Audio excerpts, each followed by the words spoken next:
Buenas tardes a todos. Soy Inés Losada, internista del Hospital Son Llàtzer de Mallorca y con especial dedicación a la enfermedad de Andrade o amiloidosis hereditaria por transtirretina. La verdad es que es un honor para mí estar aquí introduciendo la celebración que ha organizado ABEA del primer Día Mundial de la Amiloidosis.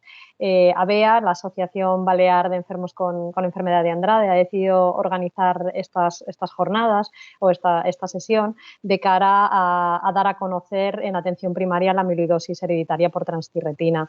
Yo creo que con muchísima razón es de especial importancia que desde atención primaria se conozca esta entidad, dado que su diagnóstico precoz es de especial interés. Y bueno, que sepáis que es una sesión que está en vías de acreditación y que contamos con expertos tanto nacionales como internacionales. Para finalizar ya, pues dar las gracias a BEA por haber organizado esto, porque bueno, creo que se ha llevado muchísimo trabajo para ellas y espero que sea de especial interés para todos los que estáis conectados. Y sin más dilación, doy paso al doctor Juan González, compañero y amigo, y nos dará una charla magistral.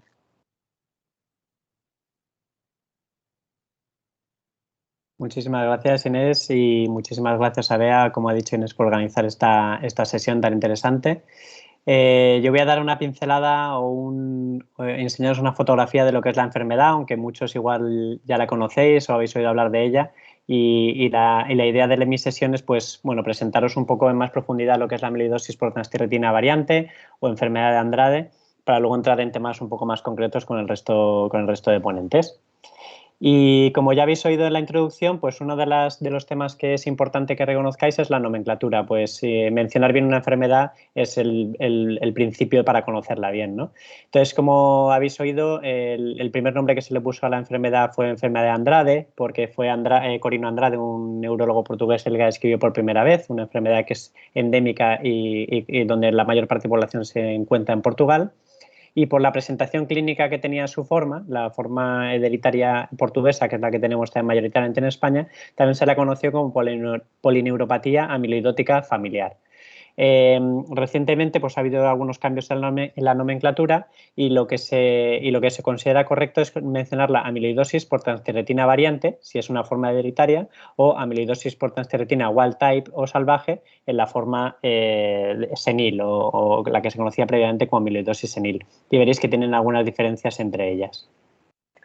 La amiloidosis por transtirretina variante es una enfermedad hereditaria, se hereda de forma autosómica dominante, lo cual quiere decir que el 50% de la descendencia tendrá el gen patogénico, pero no quiere decir que este 50% presente la enfermedad pues tiene una penetrancia incompleta, y esta penetrancia va a variar según la región y según también la familia o el tipo de herencia. Aquí en España tenemos una penetrancia que varía entre el 60, 75, 80%, y a medida que evidentemente avanza la edad, pues la penetrancia se va haciendo mayor. Existen más de 140 a día de hoy mutaciones descritas en el gen de la transthyretina. El gen es un gen muy sencillito que tiene 4 exones y la mayor parte de las mutaciones se encuentran como la Val50Met, que es la más frecuente en España y en Portugal y en el mundo, y se encuentran en el exón 2, pero en los 4 exones podemos encontrar mutaciones patogénicas.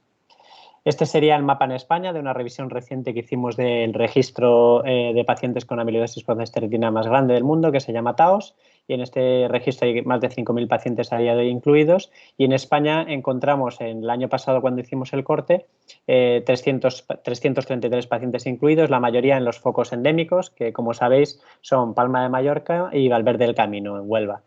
Y debido a esto, pues la mutación más frecuente es la que tenemos en estos focos, que es la misma que la portuguesa, que la Val50Met, pero como veis podemos encontrar hasta 13 mutaciones diferentes y formas wild types incluidas en el registro. ¿Y qué es la transthyretina de la que estamos hablando en la nomenclatura? Pues la transthyretina es esta proteína que veis a la izquierda de vuestras pantallas, es un tetrámero compuesto por 4 monómeros similares que tiene una zona de unión justo en la zona central de la proteína. Y esta proteína ya per se, en las formas no mutadas, es una proteína muy inestable que si no se encuentra unida a las moléculas que transporta, que en este caso la tiroxina y el retinol, o la proteína transporta el retinol, pues es una proteína muy inestable que tiende a degradarse. Se sintetiza principalmente en el hígado, 90-95% de la proteína se sintetiza en el hígado, pero también tenéis que conocer que puede ser sintetizada en los plexos coroideos, en el sistema nervioso central, cuya función simplemente es transportar estas moléculas dentro del sistema nervioso central, y también en la retina. A la transthyretina se le conoce también como prealbúmina porque en la electroforesis de proteína aparece justo un piquito pequeño antes de la albúmina y también, como muchos conoceréis, tiene un papel a la hora de valorar el estado nutricional de los pacientes, y también se la conoce por transthyretina porque transporta la tiroxina y la proteína fijadora de retinol.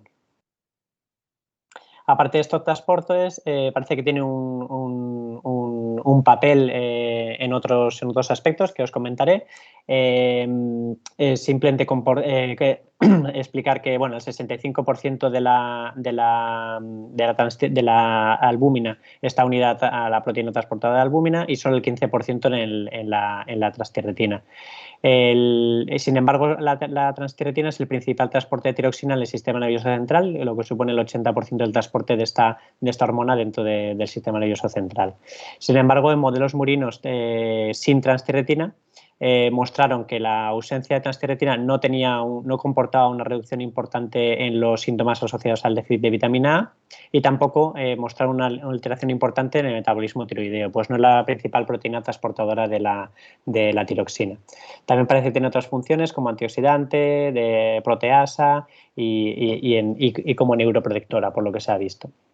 De hecho, en modelos murinos también que no tienen transthyretina se ha visto que estos ratones presentan más ansiedad, menor depresión y un aumento del deterioro cognitivo, por lo que se deduce que la transthyretina también podía tener un cierto papel protector del deterioro cognitivo.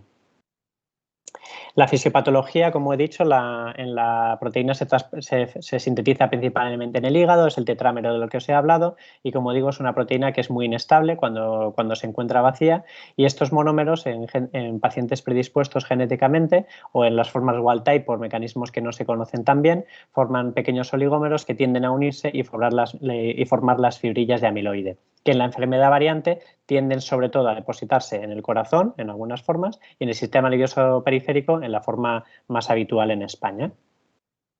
La amiloidosis per se ya es independiente de la proteína, pues tiene 3 mecanismos fisiopatológicos en los que crea el daño tisular. Primero, por alteración de la arquitectura al encontrarse estos depósitos de proteínas y matriz extracelular.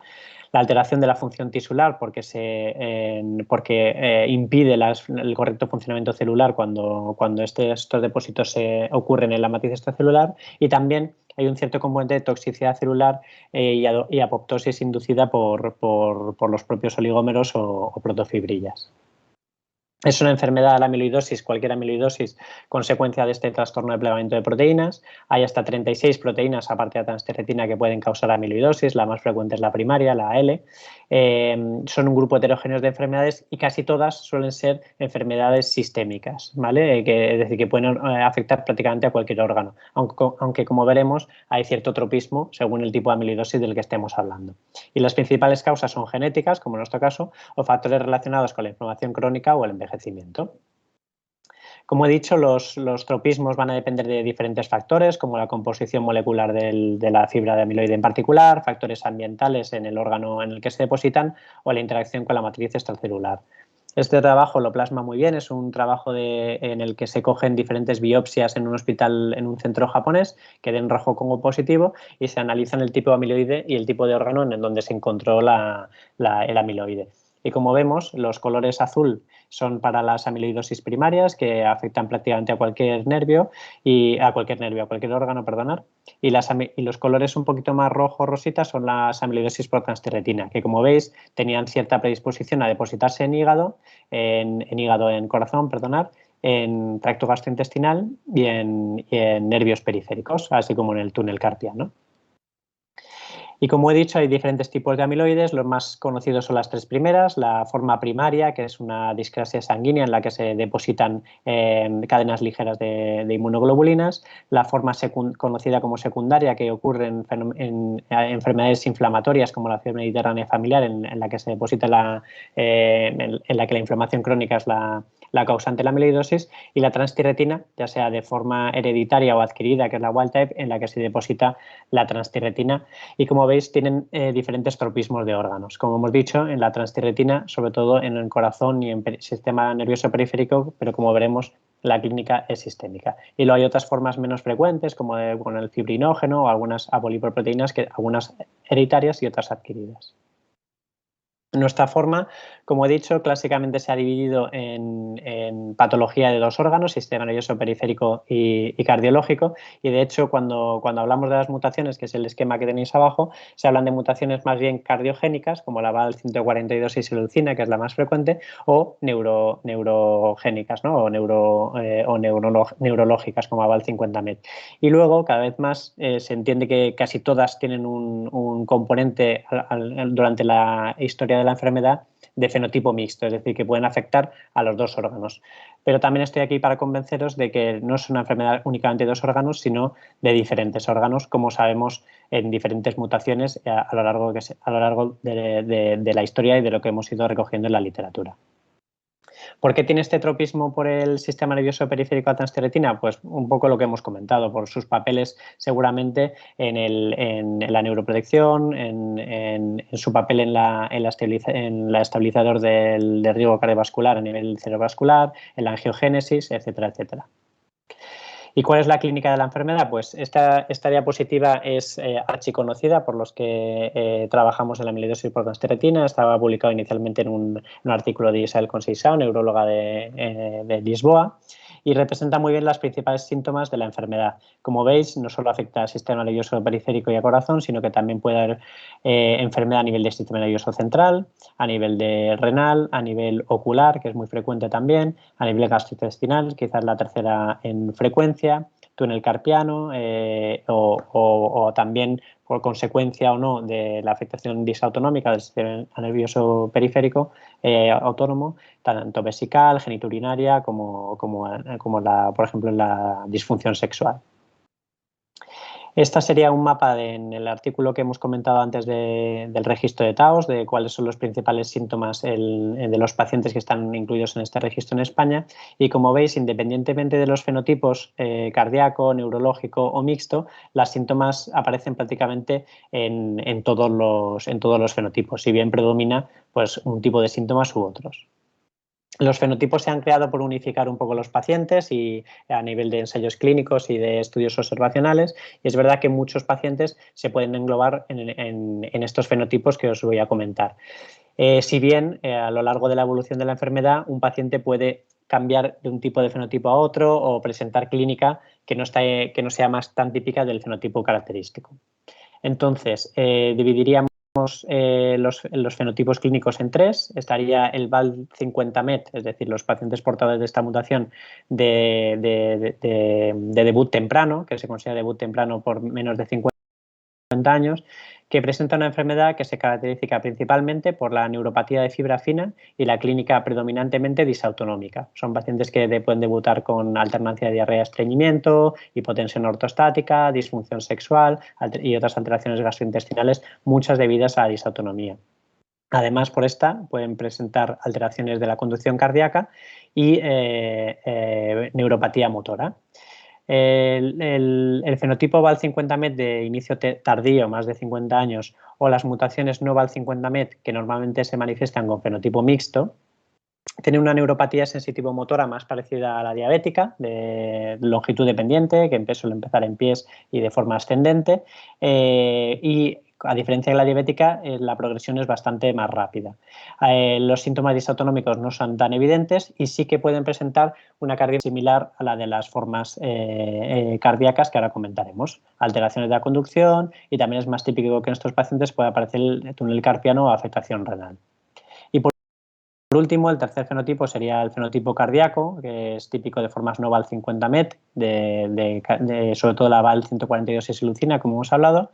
Y en estos pacientes, que suelen ser tardíos, más de 65 años, aparecen síntomas asociados a insuficiencia cardíaca con fracción de eyección conservada, cardiopatía hipertrófica, restrictiva, alteraciones de la conducción cardíaca y muchos síntomas también del túnel carpiano, estenosis del canal lumbar.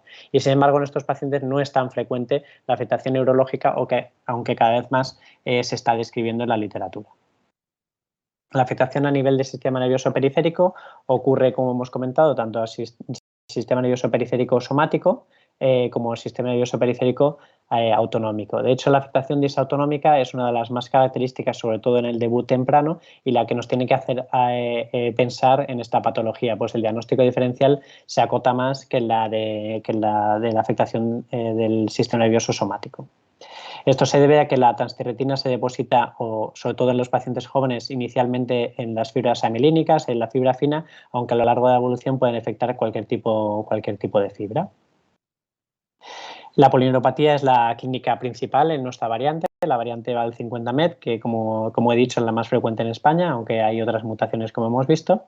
Y se trata de una polineuropatía axonal, sensitivo-motora, longitud dependiente y muy característicamente rápidamente progresiva, al contrario que otras polineuropatías en la que la progresión es más lenta. Esta progresión rápida es una de las banderas rojas o de las alarmas que nos tienen que hacer sospechar la enfermedad. El diagnóstico de la polineuropatía se hace clásicamente con el electromiograma, aunque si queremos ver fibra fina, no todos los centros tienen disponibilidad de las técnicas y se debe solicitar, se tiene que solicitar a posta, ¿no? Es decir, sospechando una afectación de fibra fina, pues no se hacen los test rutinarios. La fibra fina la pedimos cuando sospechamos una disautonomía en pacientes que presentan ortostatismo, deshidrosis, alteración del ritmo intestinal, disfunción eréctil o alteración de la conducción cardíaca, que como hemos dicho es típico de la forma más precoz. ¿Cómo se hace el diagnóstico? Pues el diagnóstico es más complejo, pues todos los test que utilizamos tienen cierto componente de subjetividad y generalmente en los centros, o por lo menos en nuestro centro y en casi todos los centros de referencia, lo que hacen es una suma de varios test patogénicos y no solo un test patogénico junto con una clínica compatible. Así utilizamos el QST, el Sudoscan, que es esta máquina de aquí, que lo que mira es la conductancia al cloro de las glándulas sudoríparas de manos y pies, que nos dan una idea de cómo funciona la fibra fina a este nivel, la respuesta simpático-cutánea, el intervalo RR con cómo se modifica el intervalo RR en un electrodo durante las inspiraciones profundas. También hay test de calidad de vida como el Norfolk y el Compass 31 que incluyen ítems que reflejan la afectación disautonómica en los pacientes y otros como por ejemplo la biopsia cutánea, que si bien puede acercarse a ser gold estándar, es un poco laboriosa de hacer y no lo hacen todos los centros, el test de la mesa basculante, etcétera. Es decir, lo que estamos buscando es una afectación disautonómica y generalmente la suma de un par de test, en nuestro centro añadimos 2 o 3 tests si hay clínica compatible, pues es lo que nos dan el diagnóstico. El diagnóstico diferencial de la polineuropatía pues, se tiene que hacer con otras polineuropatías. La polineuropatía sensitivo-motora se debe hacer el diagnóstico diferencial con la polineuropatía diabética, fibromialgia, la amiloidosis por cadenas ligeras o la enfermedad digestiva crónica en caso de que haya afectación gastrointestinal. Y también se debe hacer otros diagnósticos diferenciales pues, con la CIDP, la polineuropatía axonal idiopática, canal de estenosis lumbar, etcétera, etcétera. La historia natural de la enfermedad es que antes, cuando no había tratamiento, la esperanza de vida era 10-15 años desde el inicio de los síntomas, es decir, una progresión muy rápida desde que empieza la clínica de la sensitiva principalmente al fallecimiento, y generalmente utilizamos estos estadios, aunque son estadios que se basan básicamente en la funcionalidad del paciente, con lo cual dejan muchos gaps por cubrir o mucha clínica de los pacientes por cubrir, pero generalmente se utilizan estos estadios para describir la progresión, que son los de Coutinho, los de arriba, y el PND, los de abajo. Como veis, son estadios funcionales y dependen un poco de la afectación motora, principalmente, pues se basan en la capacidad del individuo de caminar sin ayuda o progresivamente, cuanto más ayuda necesitan, pues más avanzado es el estadio. Disculpa. La cardiopatía. La cardiopatía es la forma clínica más frecuente en mutaciones no Val50-MET y es la forma predominante también en la forma wild type o salvaje, que era la antigua amiloidosis senil. Y es quizás esta forma la que ha puesto de moda esta enfermedad, pues a raíz de descubrir o de ver incrementarse los diagnósticos de forma salvaje, se ha visto que es mucho más frecuente de lo que se pensaba. Hasta el 13% de los casos de insuficiencia cardíaca que ingresan en un hospital con fracción de eyección conservada se estima que pueda ser por esta enfermedad, y es la que está un poquito dando a conocer la enfermedad. Se trata de una miocardiopatía hipertrófica con principalmente disfunción diastólica, aunque con la evolución puede haber una disfunción sistólica, aunque característicamente es de función conservada, y la clínica se suelen presentar con insuficiencia cardíaca de predominio derecho o alteraciones de la conducción interventricular. El diagnóstico para herramientas diagnósticas podemos utilizar el electrocardiograma, que puede dar clásicamente una imagen de hipertrofia ventricular, patrón de pseudoinfarto o voltajes bajos. En el ecocardiograma, característicamente, lo que se ve es una reducción del strain. Se puede utilizar una resonancia, aunque la herramienta que más se utiliza para el diagnóstico de la enfermedad es la gammagrafía con pirofosfatos, que es la imagen que os aporta aquí. El pirofosfato es un marcador óseo y se ha visto que la amiloidosis por transtirretina, tanto wild type como variante, pues se marca intensamente en los casos que haya depósitos intracardíacos a nivel ventriculares, con lo cual no haría falta someter a los pacientes a biopsia, a no ser que se quiera hacer diagnóstico diferencial entre una amiloidosis primaria y una amiloidosis wild type en el caso de existir la sospecha. Y luego también son de utilidad el NT-proBNP, que suele estar desproporcionadamente elevado en estos pacientes, también es característico, y elevación de troponina, o en el último paso la biopsia. En la cardiopatía también hay estadios según la progresión de la enfermedad, pero estos se basan más que en la funcionalidad en el NT-proBNP y en el filtrado glomerular, y a medida que avanza pues pasa en estadio 1, 2 y 3 y el pronóstico pues se ensombrece. La afectación gastrointestinal es la tercera en frecuencia. La principal sintomatología es la de la alternancia de diarrea y estreñimiento con la alteración del ritmo deposicional, aunque también es característica la saciedad precoz por la disautonomía, el malbaratamiento gástrico, o la pérdida involuntaria de peso, porque también pueden asociar malabsorción. La clínica gastrointestinal podemos pensar que mayormente se debe a la afectación disautonómica, pues como sabéis todo el tubo digestivo está inervado por el sistema nervioso autónomo, pero también en diferentes trabajos se ha demostrado que no solo se debe a esto, sino que se debe también al depósito de amiloide en la submucosa del tubo digestivo, lo que puede crear, como vemos en la biopsia, el rojo Congo que veis abajo. Que puede asociar mala absorción, y también puede dar un componente de inflamación, como han propuesto algunos trabajos. En esta gráfica de aquí a la derecha vemos cómo la calprotectina fecal era significativamente más alta en los pacientes con amiloidosis por transtirretina comparada con controles sanos, lo cual también puede hacer pensar que estos depósitos de amiloide a nivel de su mucosa pueden generar cierto componente inflamatorio y contribuir también con la clínica de los pacientes. Además, también es muy característico en nuestra experiencia ver datos de sobrecrecimiento bacteriano, con lo que atribuyen aún más a la clínica gastrointestinal. A pesar de no estar incluidos, como hemos visto antes, en las escalas o en los estadios de la enfermedad, los síntomas gastrointestinales quizás sean de los que más afectan negativamente la calidad de vida de los pacientes y están asociadas tanto a desnutrición como al problema social de los trastornos de la conducta, los trastornos del tránsito intestinal. La afectación oftalmológica también está descrita desde el principio. Este dibujo, de hecho, corresponde a un dibujo de Corino Andrade con la clásica pupila festoneada, que es prácticamente patognomónica de la enfermedad.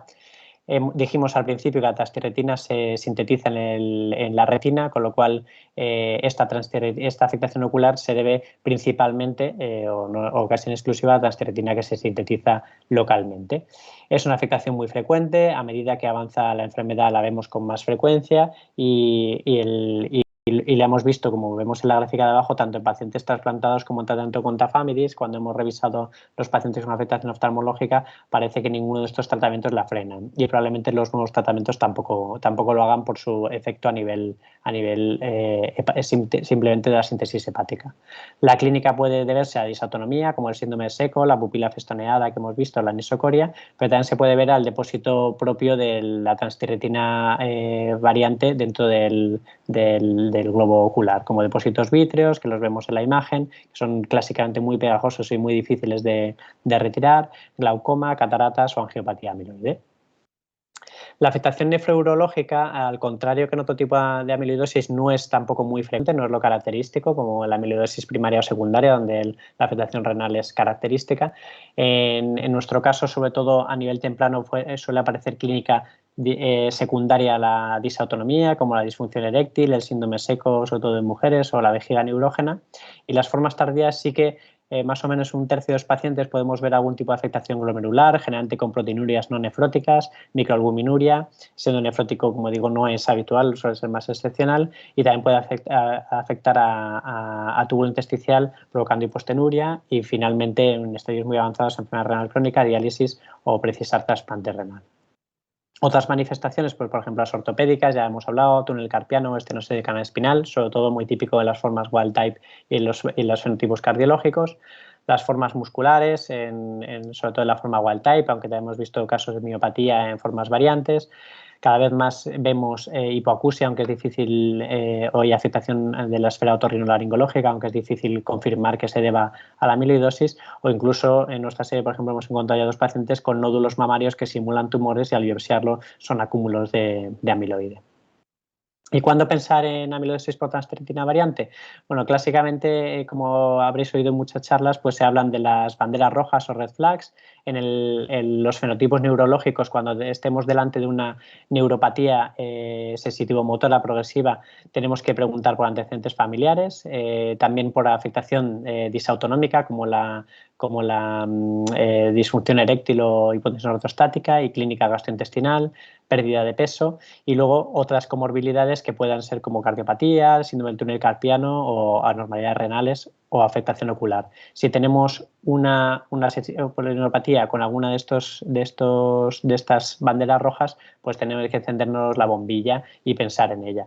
También cuando tengamos una polineuropatía, justo esta mañana leí un artículo que buscaban cuántas, en un estudio multicéntrico alemán, rescataban 5.000 historias clínicas de polineuropatías y cardiopatías no aclaradas y buscaban cuántas de estas eran secundarias a amiloidosis por transtirretina, y encontraban que más o menos el 1% de esas 5.000 eran secundarias. Siempre que encontremos una polineuropatía o una cardiopatía característica hipertrófica con función conservada que no tengamos una etiología, también hay que pensar en la amiloidosis por transtirretina.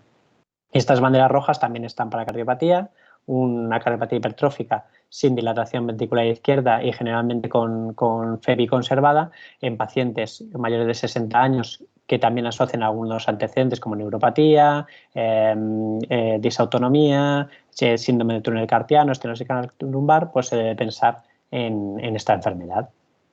Es importante el diagnóstico precoz, como se hablará más adelante. Las herramientas principales que tenemos para diagnosticarla es pedir la mutación del gen de la transthyretina y el estudio histológico. Así que, como conclusión, decir que es una enfermedad infrecuente de herencia autosómica dominante que se ve acumulo de la amiloide y transthyretina en diferentes órganos y tejidos, y su clínica más característica es la disautonomía, siempre pensar en ella cuando veamos una clínica disautonómica predominante, la boniopatía sensitivo-motora muy rápidamente progresiva y la cardiopatía hipertrófica con insuficiencia cardíaca y función ventricular izquierda conservada. Sin embargo, puede haber clínica multiorgánica y se debe tener una alta sospecha diagnóstica. Muchísimas gracias por vuestra atención y para cualquier duda que no lo hemos comentado, al final intentaremos buscar un huequecito para responder todas vuestras dudas que podéis hacer en el chat de la sesión. Y sin más dilación os dejo para que os convenzca de la importancia del diagnóstico precoz con la doctora Lucía Galán.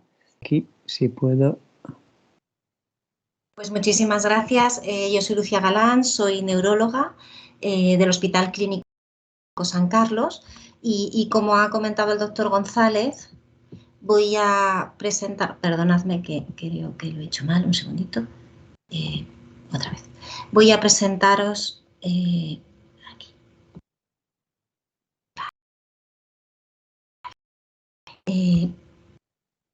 La importancia del diagnóstico precoz.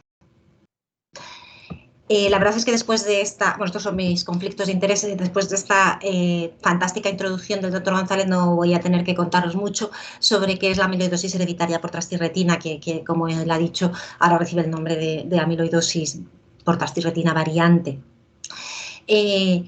Pero bueno, en lo que sí me voy a centrar, y lo voy a hacer muy brevemente para luego daros paso sobre todas las partes de tratamiento que yo creo que os van a interesar más, es que realmente el diagnóstico precoz en esta enfermedad es fundamental. Y es fundamental sobre todo para el pronóstico del paciente. De manera que sería muy importante conseguir hacerlo en las fases más iniciales de la enfermedad. Y sin embargo, esto no lo solimos conseguir.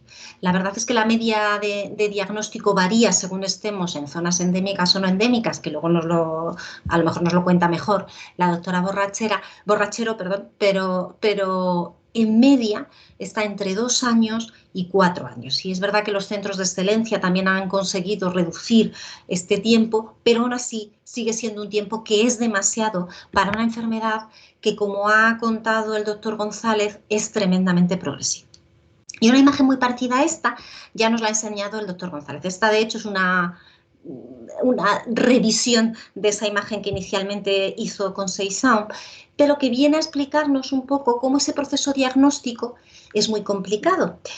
Suele empezar por el médico de atención primaria al que el paciente va por diferentes cosas, y esta es una de las primeras partes en las que se nos complica un poquito el momento de diagnóstico. Es verdad que la amiloidosis hereditaria por transthyretina es más frecuente, la causa inicial más frecuente de consulta es la neuropatía, pero hay algunas mutaciones que empiezan por la cardiopatía. Incluso la misma mutación Val30MET puede iniciar por la cardiopatía. Y tenemos pacientes que, es verdad que a veces mucho tiempo antes, pues empiezan por una estenosis de canal lumbar. Y esto, por ejemplo, es bastante frecuente en la amiloidosis wild type. El otro día oí decir silvestre, y me gusta a mí más esta denominación de silvestre, ¿vale? Lo que va a ocurrir al final es que para que nosotros diagnostiquemos un paciente tiene que pasar por muchos médicos. Va pasando, pues empieza por el médico de atención primaria, que lo deriva al primero, y luego va pasando por diferentes especialistas. Y esto demora mucho el proceso y además hace que ese proceso diagnóstico sea muy difícil para el paciente y para sus familias, sea un proceso muy difícil y muy largo. Pero nosotros lo que queremos hacer es todo lo contrario. Lo que queremos hacer es diagnosticar precozmente la enfermedad. ¿Y por qué? Pues porque sabemos, y esto está estudiado, que en realidad el proceso patológico empieza muy pronto, empieza mucho antes, empieza probablemente pues desde el momento del nacimiento, de forma que está aumentando la carga de amiloide, ¿no? en ese momento del nacimiento. Sin embargo, durante mucho tiempo, esa carga de amiloide, el organismo es capaz de mantenerlo, digamos, de manera que no llega a ser patológico. Y al principio, es verdad que desde estadios bastante precoces, como podéis ver en esta gráfica que es conjunta de Ammons y Koike, pues ya muy precozmente, sin que hayan síntomas, si hacemos biopsias a los portadores, pues a veces vemos ya el depósito de amiloide. Es decir, que parece que va por delante el depósito de amiloide y luego después empiezan los primeros síntomas. Pero lo peor es que desde que empiezan esos primeros síntomas, como veis en la gráfica, hasta que nosotros diagnosticamos al paciente, todavía pasan otros 2 años. Es decir, que el proceso ha empezado mucho antes y si nosotros queremos parar ese proceso desde un punto de vista de tratamiento, que por eso tenemos la prisa en diagnosticar esta enfermedad, porque es una enfermedad en la que disponemos de tratamientos, pues si lo queremos parar, lo más importante es diagnosticar precozmente la enfermedad. Es la primera etapa del tratamiento de esta enfermedad, es diagnosticarla lo más precozmente posible. Y esta gráfica es un poquito una gráfica en la que os vengo a representar lo mismo ya con los tratamientos metidos. Es decir, nosotros ahora estaríamos en esta segunda barra roja. Estamos diagnosticando a los pacientes tarde, ya han empezado los síntomas y hemos tardado un tiempo en diagnosticarlos. De manera que si yo empiezo en este punto el tratamiento, si por lo que sea, este es otro de los problemas que tenemos, pues he empezado con un tratamiento que no era el mejor para mi paciente, o bueno, empecé con ese tratamiento por el motivo que sea y en un momento determinado el paciente progresa, todavía voy a empezar el segundo tratamiento en una situación peor. Lo que queremos hacer es cambiar a una situación en la que nosotros empecemos el tratamiento en las fases mínimamente sintomáticas, con lo cual, primero, la posibilidad de respuesta al primer tratamiento ya va a ser mucho mejor y segundo, en el caso de que tengamos que cambiar, vamos a hacerlo también en una situación mejor. ¿Y por qué es tan importante esto? Pues lo ha contado también el doctor González, porque esta es una enfermedad tremendamente progresiva en sí mismo. Los estadios de progresión, veis aquí los años de progresión, varían de nuevo, nos lo contará probablemente la doctora Borrachero, según estemos con pacientes de inicio precoz o de inicio tardío, ¿vale? Pero como podéis ver, por ejemplo, en el inicio tardío, pues solo estamos en el estadio 1 unos 2-4 años. Es decir, que si yo tardo en diagnosticar 4 años al paciente, me lo puedo encontrar fácilmente en el estadio 2. Que es una situación en la que ya tenemos menos opciones de tratamiento. Y si tardo más, pues probablemente en una situación todavía peor. Por eso es tan importante en esta enfermedad, que no va lenta, el ser rápido en el diagnóstico. Y ya os lo había adelantado, porque las posibilidades terapéuticas no son las mismas dependiendo de en qué estadio esté. Estos estadios que os comentaba el doctor González de Coutinho, que son estadios fundamentalmente ambulatorios, es verdad que Paula Coutinho metió alguna cosa de disautonomía, pero luego nunca nadie, yo incluida, la seguimos, o sea que realmente los hacemos como estadios ambulatorios, ¿vale? Si estoy en el estadio 1, tengo todas las posibilidades de tratamientos aprobados en este momento, ¿no? Tengo tafamidis, tengo patisiran y tengo inotersen. Y por tanto voy a poder escoger el que yo crea que es más adecuado para mi paciente y si me hace falta cambiarlo, ¿vale? Si estoy en estadio 2 ya solo dispongo de los de segunda línea, patisiran e inotersen. Y si estoy por detrás del estadio 2 ya no tengo posibilidades de tratamientos aprobados. Y tampoco el trasplante es una buena opción. Tendría que ver si tengo algún ensayo clínico que pueda coger un paciente más avanzado, que hay pocos ensayos clínicos que acepten pacientes avanzados y en la mayoría de los casos lo que vamos a hacer es un tratamiento sintomático, que por cierto es muy importante también, pero que el pronóstico del paciente no va a ser tan bueno si el tratamiento es exclusivamente sintomático. ¿Y cómo puedo hacer yo ese diagnóstico precoz? Pues lo más importante de todo es que alguien sospeche la enfermedad. Mientras antes se sospeche, mejor, porque vamos a cortar el tiempo. Si lo sospecha el médico de atención primaria, es lo ideal, porque ya vamos a ir entrando por la vía, como comentaba el doctor González, podemos mandar al paciente a un centro experto, podemos un poco entrar por la vía del diagnóstico lo más rápidamente posible.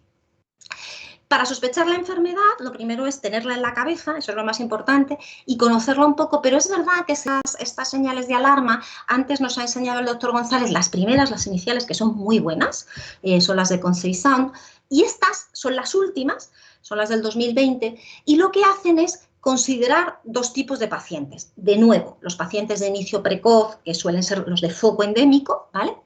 Y por otro lado, los pacientes tardíos. Porque, como ya nos han dicho, los pacientes de inicio precoz generalmente empiezan o bien por disautonomía, que es fibra fina, o bien por una neuropatía de fibra fina progresiva, que es fibra fina. Es decir, empiezan mucho como una neuropatía de fibra fina, ¿vale? Y luego ya van progresando a una neuropatía longitud dependiente. Suelen empezar por ahí, o sea, ese es el primer síntoma por el que vienen a consultarnos, o bien la disautonomía, que a veces no nos suena a neuropatía, o bien ya los síntomas de dolor, que eso sí nos suelen sonar a neuropatía. Y cuando buscamos las señales de alarma, las tienen un poquito diferentes, ¿vale? Sobre todo porque muchas veces, si estamos en una zona endémica, ya hay una historia familiar directamente de amiloidosis por transtirretina variante, y porque de la parte cardíaca no es muy habitual que haya cardiomiopatía, lo que suelen contarnos o lo que solemos encontrar nosotros en el electro o en las pruebas que le hagamos son arritmias, ¿vale?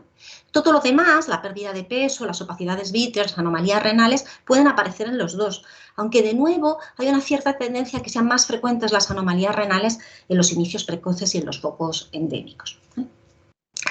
Por otra parte, cuando estamos fuera de foco, como es mi caso, es un poquito más difícil diagnosticar la enfermedad, o mejor dicho, sospecharla. Es un poco más difícil sospechar la enfermedad, porque la forma de presentación ya no es tan disautonómica. Los pacientes casi todos tienen disautonomía en las pruebas, pero no suelen tener tanta disautonomía clínica al principio.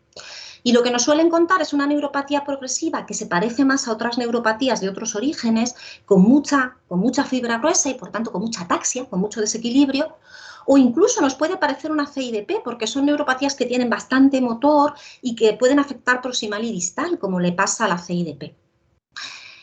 Así que ya el paciente se nos presenta de una forma diferente, ¿no? Ya no es tan típico, no es tan disautonómico. Aparte, la historia familiar, si os fijáis, es diferente, ya no es de que alguien en mi familia ha tenido la enfermedad, sino que si les preguntamos, nos van a contar pues, que han tenido familiares que han tenido cardiopatías graves o que han tenido trastornos de la marcha que no se ha sabido la causa. No es tan común que nos digan que ha habido una amiloidosis en la familia.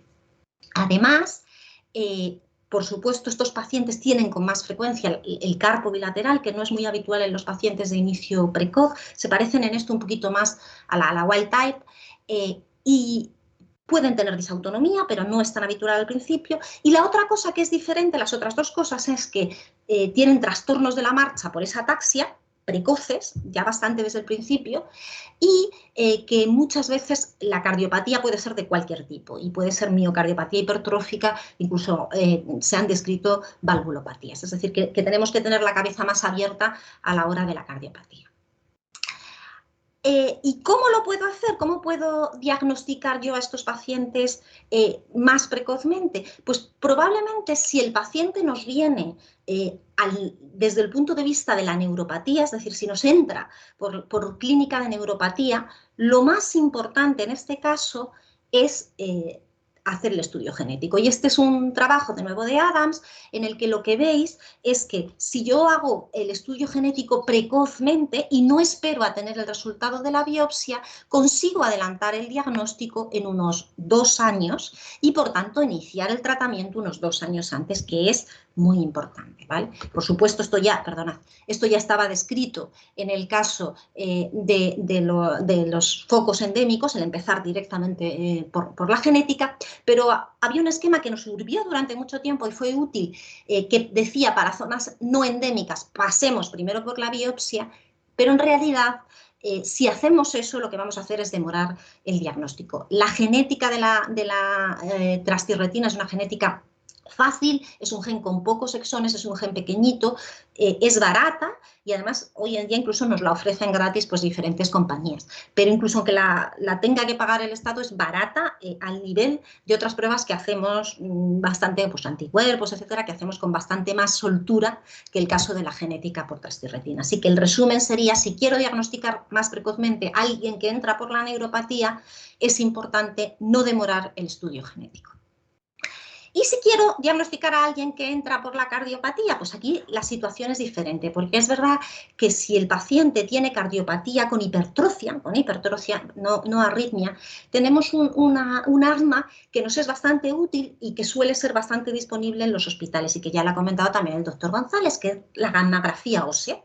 La gammagrafía en España suele ser con DPD, siempre y cuando hayamos excluido que el paciente no tiene una amiloidosis por cadenas ligeras, esto es muy importante, esto hay que hacerlo siempre, pues si encontramos ese estadio de Perugini 3, pues ya nos vamos en el 2-3 también, vamos a ir a la genética para confirmar si esto es una amiloidosis TTR hereditaria o es una amiloidosis TTR wild type. Es decir, es equivalente a tener una biopsia que me ha mostrado TTR en el corazón. Y por tanto es un arma muy útil, suele ser, esto depende del centro, pero generalmente en los centros es bastante rápida y nos permite hacer un cribado rápido que no demora tanto como pasaba en el caso de las neuropatías y empezamos a pedir diferentes pruebas. Con lo cual, en el caso de la cardiopatía sí que tiene sentido no ir directamente a la genética, porque además si vamos directamente a la genética, podemos dejar sin diagnosticar al paciente de la amiloidosis TTR wild type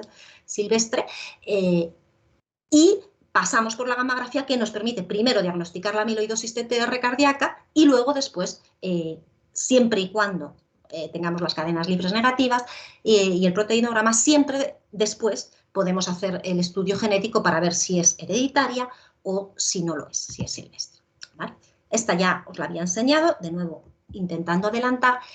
Y ya la última forma que para mí es muy importante es el seguimiento de los portadores. Y esto es importante en todos sitios donde mejor está establecido y donde pues más tradición hay y digamos se hace con más estructuras en los focos endémicos, por supuesto, porque es donde más portadores hay. El seguimiento de portadores, cómo hacerlo bien, pues se está intentando refinar en la manera de lo posible, lo mejor posible, porque como sabéis, el problema de esta enfermedad es que la penetrancia es incompleta y sobre todo el principal problema es que la edad de inicio varía mucho y varía mucho incluso dentro de las mismas mutaciones y especialmente en la Val30MET, de forma que como el portador es un sano, es una persona que está en riesgo de desarrollar una enfermedad pero que ni siquiera la desarrolla siempre, es muy difícil establecer cuál es el momento en el que debamos hacer más pruebas en el seguimiento. La verdad es que la mayoría de los centros lo que hacen es lo que está puesto aquí, empiezan un seguimiento, una línea de seguimiento en cuanto conocen al portador o si acaso en el momento de más riesgo, que es 10 años antes de la edad predicha de inicio, que este es el tema delicado, cuál es la edad predicha de inicio, y luego pues se van haciendo seguimientos más o menos frecuentes adaptados al portador y un poco adaptado al centro, pero generalmente suele ser alrededor del seguimiento anual con diferentes pruebas. Y la verdad es que el seguimiento de los portadores es probablemente la mejor oportunidad para poder diagnosticar precozmente la enfermedad. La cuestión es que hay que ser muy delicado, primero, para que la persona en riesgo esté convencida de que vale la pena hacer el estudio genético para saber si lleva o no la mutación, sobre todo, esto sí, en las zonas endémicas en las que puede tener más consecuencias a nivel social, muchas veces incluso laboral. Y segundo, encontrar un equilibrio, no medicalizar excesivamente al portador, pero sí conseguir, si desarrolla la enfermedad, diagnosticarlo y diagnosticarlo lo más precozmente posible. Y ya acabo con esta diapositiva, que son las conclusiones y simplemente pues para decir que la amiloidosis hereditaria por transtirretina es una enfermedad que es difícil de diagnosticar y que muchas veces se retrasa el diagnóstico entre 2 y 4 años y muchas veces se pasan por diferentes médicos y diferentes especialistas, pero ese retraso diagnóstico tiene muchas consecuencias, no es un retraso sin consecuencias, fundamentalmente, aparte de las psicológicas para el paciente y para su familia, pero tiene consecuencias físicas reales en las posibilidades de tratamiento y de pronóstico para el paciente. lo más importante para diagnosticar la enfermedad, lo más importante es sospecharla. Y para sospecharla muchas veces nos ayudan estas señales de alarma que ya tenemos. Y una vez sospechada hay que irse a cuáles son las armas eficaces que vamos a tener. Que en este caso, sobre todo, son dos: el estudio genético y, en el caso de la cardiopatía, la ósea. Pero otra estrategia muy útil para el diagnóstico precoz es el seguimiento de los portadores, y ahí pues, es muy importante los equipos multidisciplinares que, por supuesto, incluyan la atención primaria. Y con esto, pues nada, acabo y voy a dar paso a la doctora Borrachero, que nos va a presentar precisamente cómo es diferente la enfermedad en las zonas endémicas y en las zonas no endémicas, y cuál es la importancia de estas diferencias. Muchas gracias.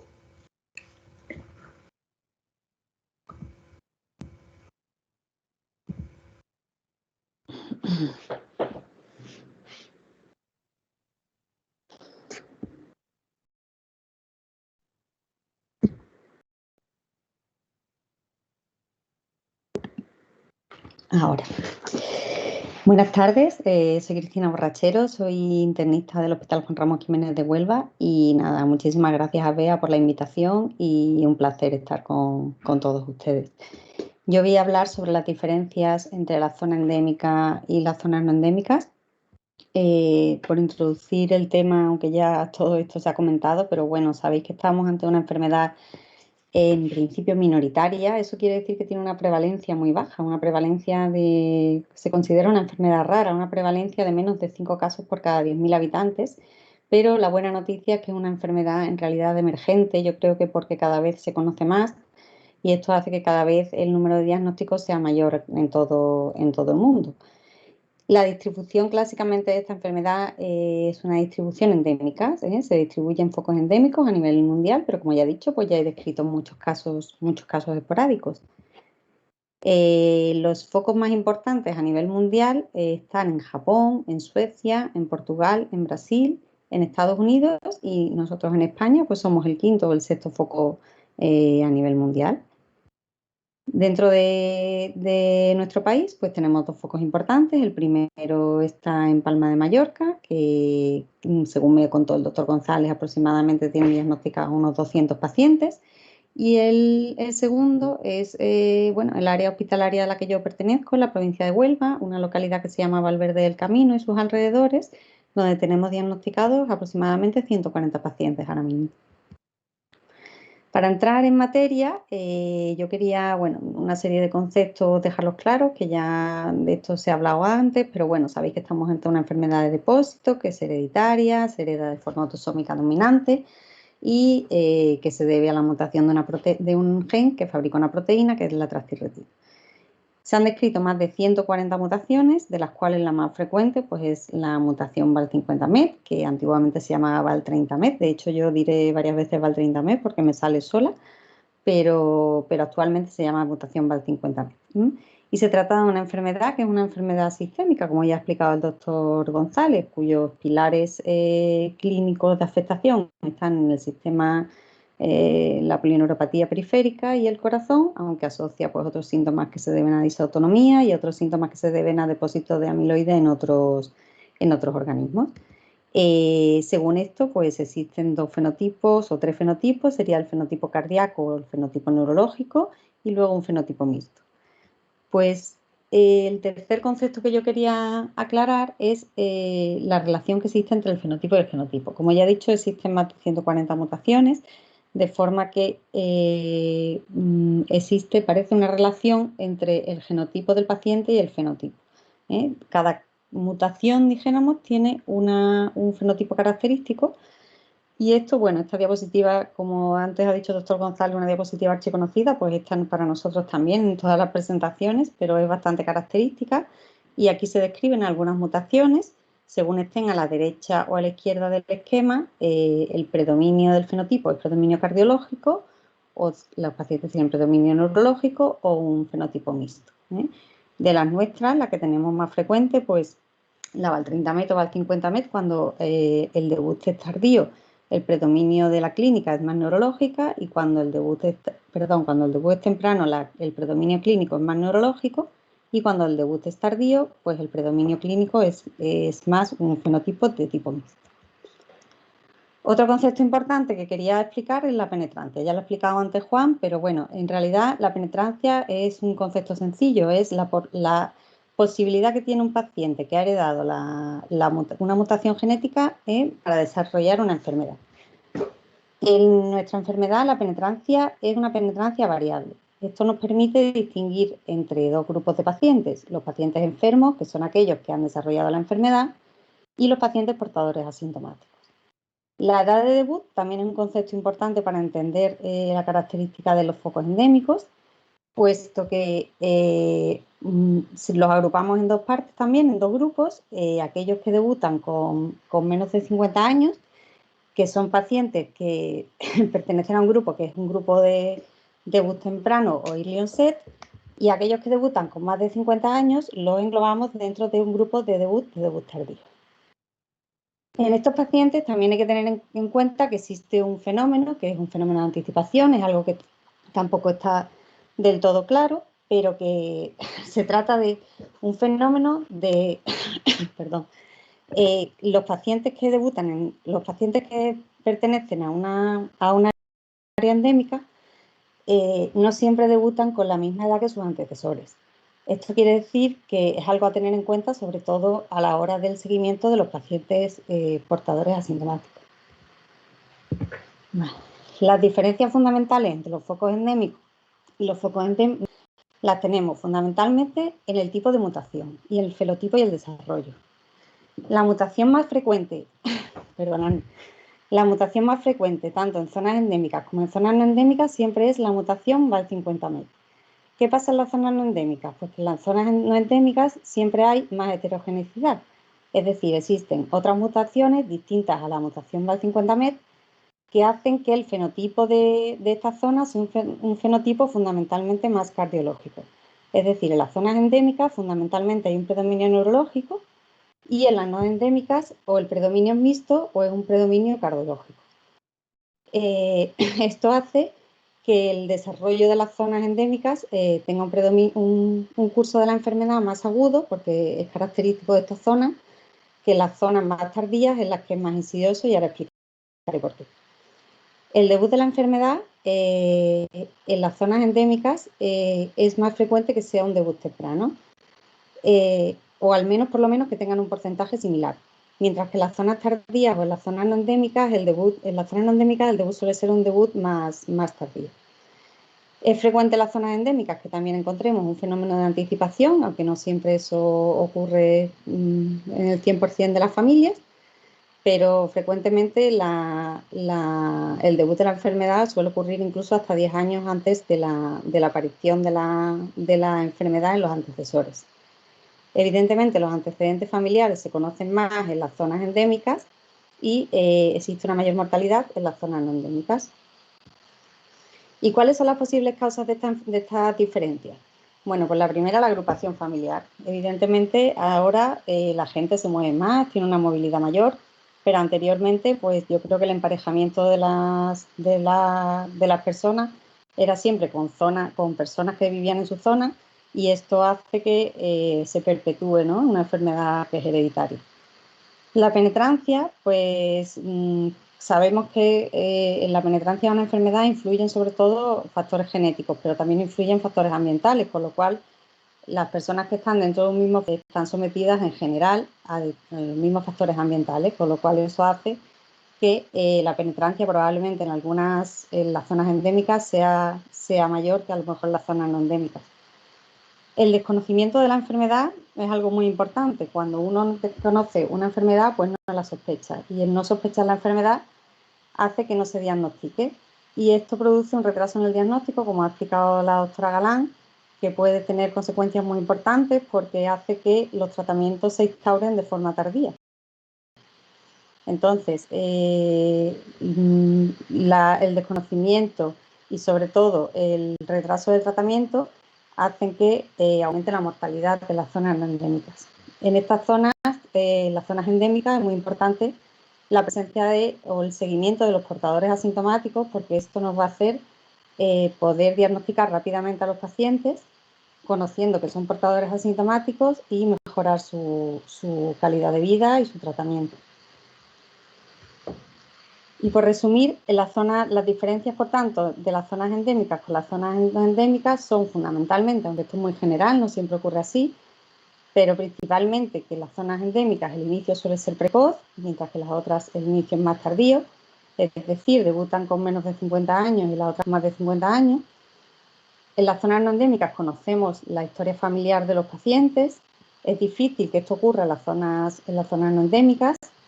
Los pacientes de las zonas endémicas suelen tener fundamentalmente un curso rápido y suelen asociar mucho pues, otros síntomas como son de peso, una marcada disautonomía. Esto ocurre menos en las zonas no endémicas, que sobre todo, por debido a esa heterogeneidad de mutaciones que hay, existe muy frecuentemente una afectación cardíaca y hace que la afectación disautonómica y las otras clínicas asociadas sea más rara o aparezca de forma más tardía.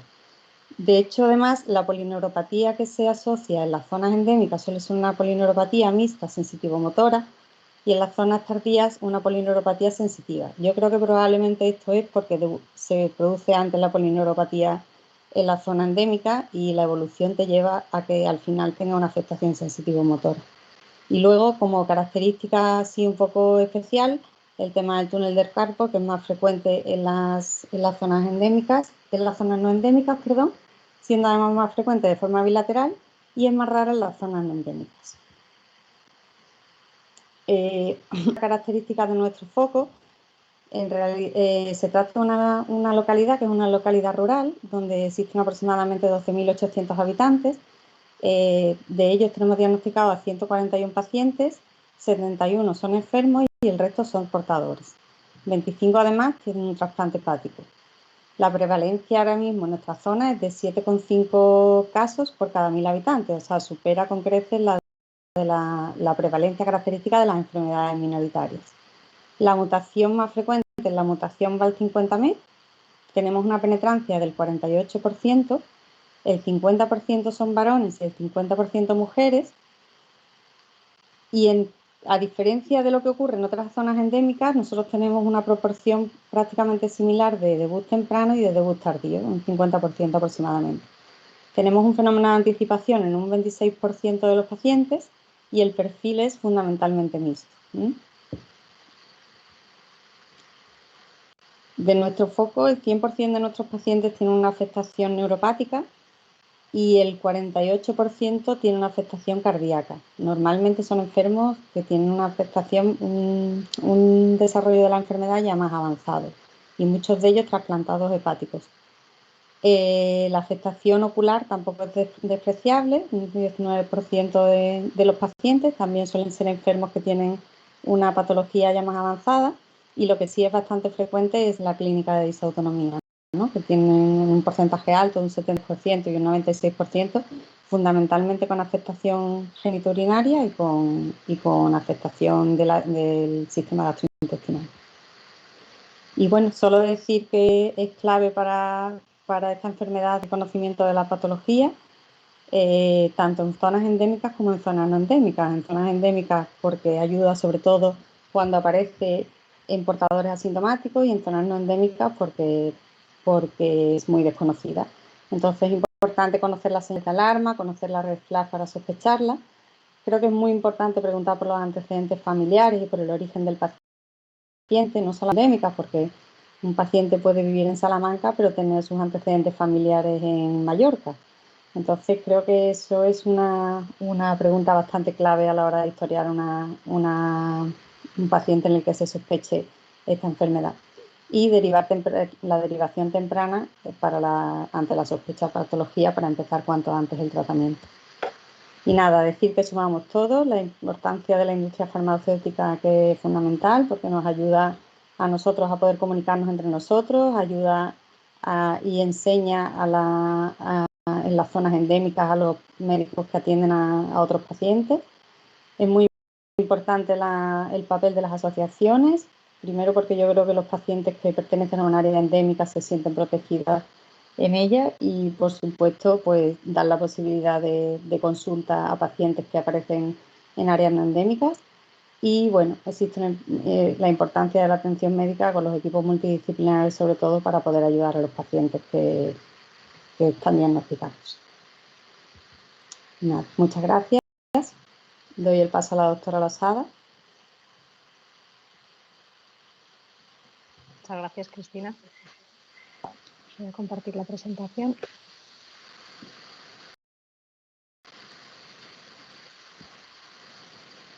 Vale. Bueno, creo que ya hemos visto, hasta ahora hemos conocido las características de la enfermedad, la importancia del diagnóstico precoz y vamos a pasar a la fase del tratamiento, ¿no? Del manejo de... Perdón, a ver. A estas horas ya las neuronas... Vamos a ver.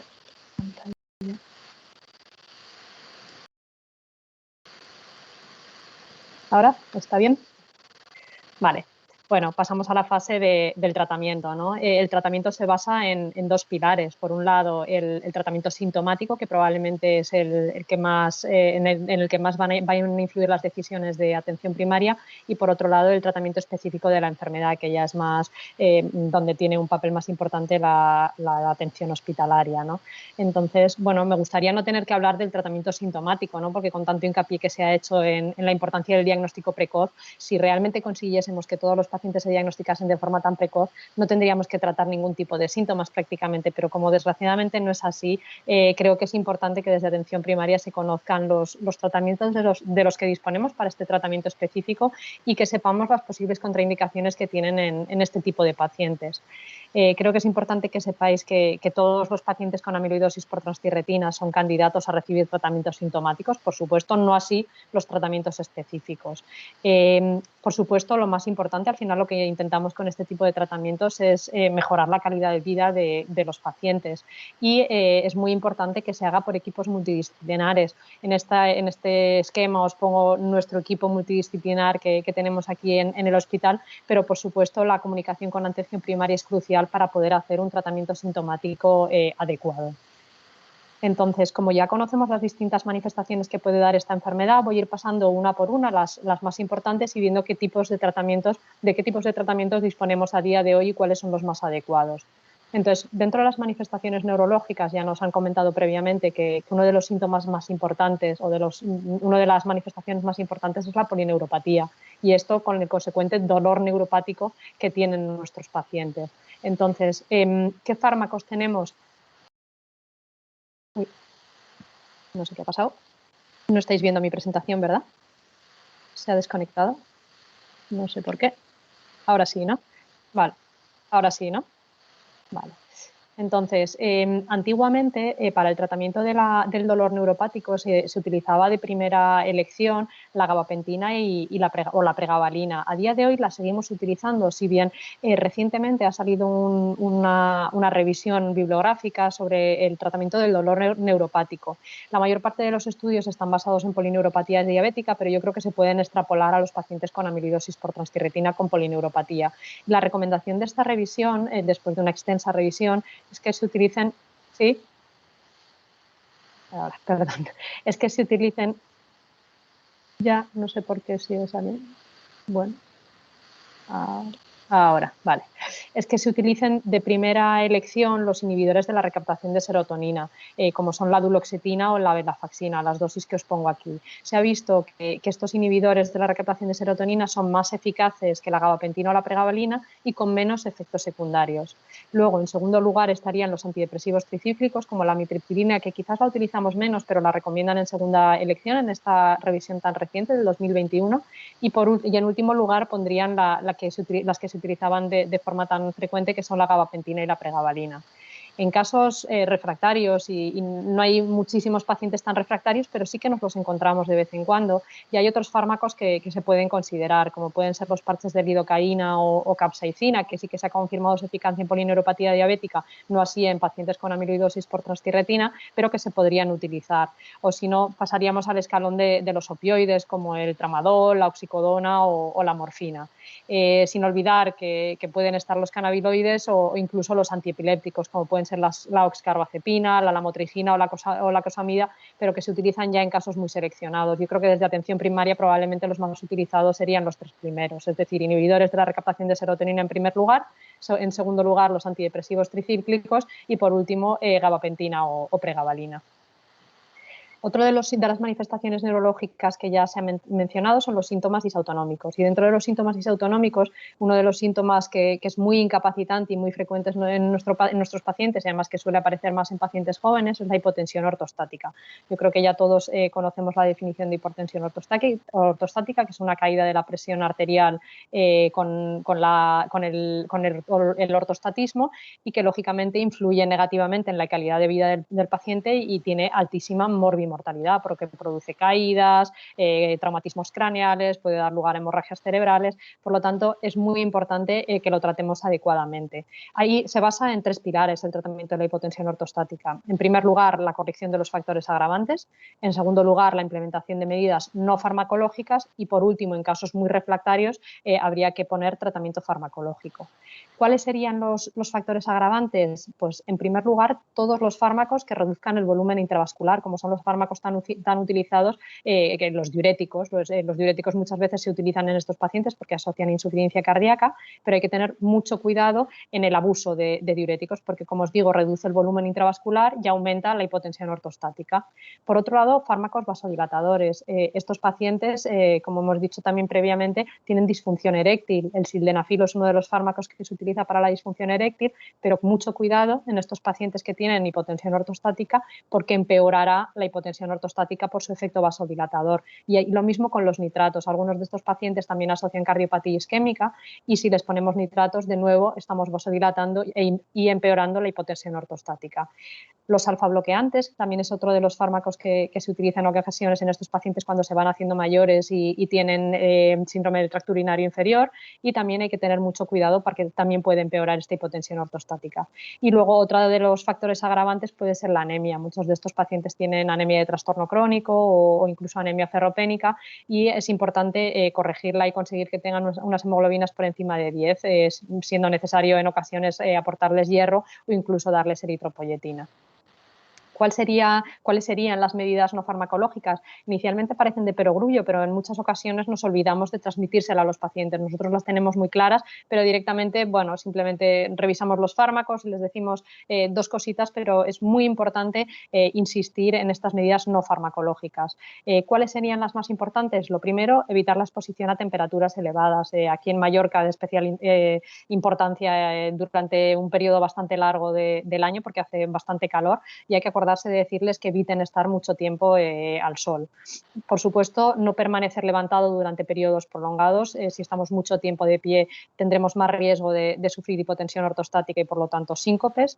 En ocasiones les va bien utilizar medias de compresión venosa elástica hasta la cintura o fajas abdominales, porque esto lo que hace es aumentar el retorno venoso y mejorar la hipotensión ortostática. Por supuesto, el alcohol, por su efecto diurético y disminuye el volumen intravascular, también hay que evitarlo para evitar la hipotensión ortostática, y los alimentos ricos en hidratos de carbono lo que favorecerán es la hipotensión postprandial. Por lo tanto, también es importante no abusar de ellos. Sí que pueden comerlos, pero sin abusar de ellos.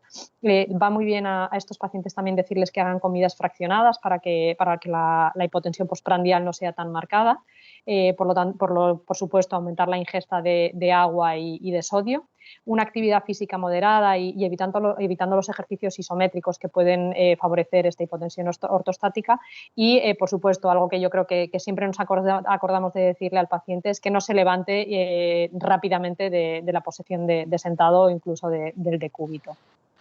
Una vez que ya hemos tomado todas estas medidas y persiste la hipotensión ortostática, por último nos quedaría el tratamiento farmacológico. No hay muchos pacientes que lleguen a necesitar tratamiento farmacológico de estos síntomas disautonómicos, pero sí que los hay y hay que saber de qué fármacos disponemos. El primer fármaco que ha demostrado eficacia es la fluocortisona. Lo que pasa es que se recomienda, este fármaco lo que hace es aumentar el volumen intravascular, pero se recomienda evitarlo en miocardiopatía amiloide. Por lo tanto, hay muchos pacientes a los que no se les puede dar este fármaco. Y luego, por otro lado, es un corticoide con todos los efectos secundarios que todos conocemos. Por lo tanto, siempre tenemos un poquito de reparo en administrar este fármaco a los pacientes con amiloidosis por transtirretina. Y luego otros fármacos que nosotros la verdad es que los hemos utilizado y con resultados bastante buenos son la midodrina y la droxidopa. Ambos son fármacos que no son especialmente caros y que hay que pedirlos como medicación extranjera, y la verdad es que la respuesta tensional es espectacular. Desde que empiezan el tratamiento la tensión aumenta y lógicamente hay que tener mucho cuidado de que no pasemos de la hipotensión a la hipertensión. Vale, habiendo pasado ya por las manifestaciones neurológicas, vamos a pasar a las gastrointestinales, que son otras de las que hemos visto que son de las más frecuentes. Como ya se ha comentado, son frecuentes al inicio de la enfermedad y sabemos cuáles son los síntomas más frecuentes. Y vamos a ver cómo podemos tratarlos. Pues lo primero son medidas higiénico-dietéticas. Como ya he dicho, hay que recomendarle al paciente que haga comidas fraccionadas, con varias tomas al día y en cantidades pequeñas para evitar la hipotensión ortostática y que al paciente le siente mejor y que no tenga tanto síntoma gastrointestinal, evitar la ingesta de alcohol y ingesta hídrica adecuada.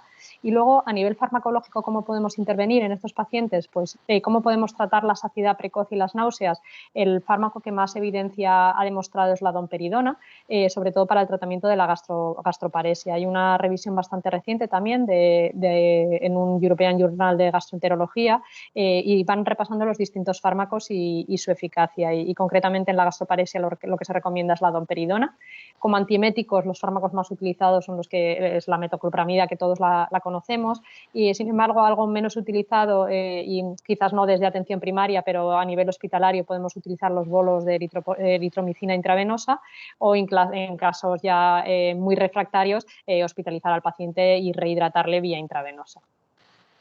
¿Cómo podemos tratar la diarrea? Yo creo que ya todos los pacientes con amiloidosis por transtirretina saben perfectamente que la diarrea la tratan con loperamida, ¿no? Es el fármaco de elección en estos pacientes, pero hay pacientes que son refractarios a la loperamida, entonces tenemos que tener otras alternativas. Como alternativas se pueden utilizar los opioides, pero con todos los efectos secundarios que ya todos conocemos. También se ha visto que hay que hacer hincapié en que en las inyecciones de octeótrido, que en algún momento se han utilizado, a día de hoy no han demostrado eficacia.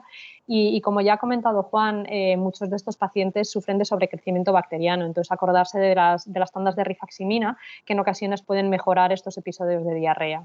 Y el problema es que muchas veces estos pacientes pasan de la diarrea al estreñimiento, entonces hay que saber tratar también el estreñimiento. Entonces, el laxante de primera elección es el polietilenglicol, según estas últimas guías, y luego ya daríamos paso a los siguientes laxantes, incluso en ocasiones teniendo que combinar el polietilenglicol con otros laxantes diferentes. Vale. Lógicamente, para el control de estas manifestaciones gastrointestinales, la consulta con una nutricionista especializada en esta enfermedad es de gran utilidad. Vale, pasando a las manifestaciones cardiovasculares, creo que ya más o menos he mencionado lo más importante. En primer lugar, evitar el exceso de diuréticos, que ya he explicado por qué.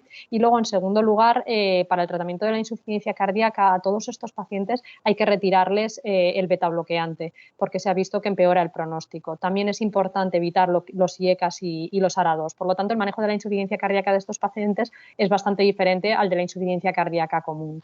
Y luego, en el tratamiento de la fibrilación auricular, acordarse de nuevo, no pautar betabloqueantes, y sobre todo los fármacos de elección son la miodarona como antiarrítmico, y hay que tener mucho cuidado con la digoxina porque también se ha visto que puede empeorar el pronóstico.